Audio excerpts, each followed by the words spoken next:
what drives me as a plant breeder. I think maybe there's probably two major components to it. One of it is the potential of developing a variety that can be grown widely and actually have a positive impact in growers' lives.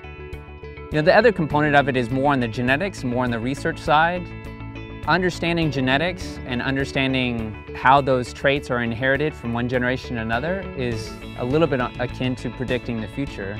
As a fresh market tomato breeder, I have a tremendous repository both of the basic germplasm, the basic parents that I would need to be making those initial crosses with, as well as at my disposal a wonderful data set of genetic markers and phenotypic data about those potential parents.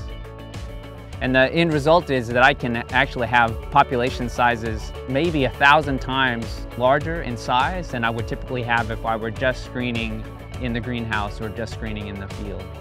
The most important traits are varied. There's very critical traits that are necessary for the grower to even grow the tomato in the first place.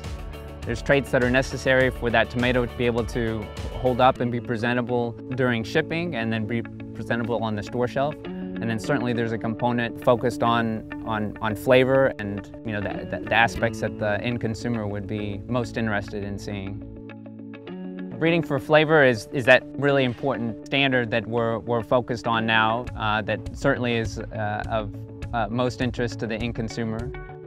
I also do quite a bit of selection for that natural sugar content, measuring what's called Brix, which is a measure of sugar content that's used across many different crops.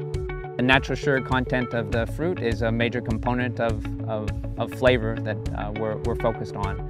We also have a very good team here that's looking into some of the additional components of flavor, and we're incorporating that into our selection regime moving forward for better flavor tomatoes.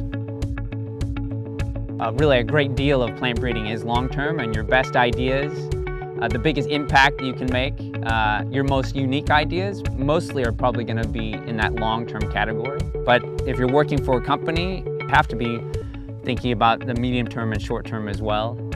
I think that's an interesting balance that every breeder has to be focused on. Getting some short-term wins, some singles and doubles out early, and then hoping some of those home runs are going to turn out in the long term. I'm Krivanek, and I'm breeding tomatoes for a better generation.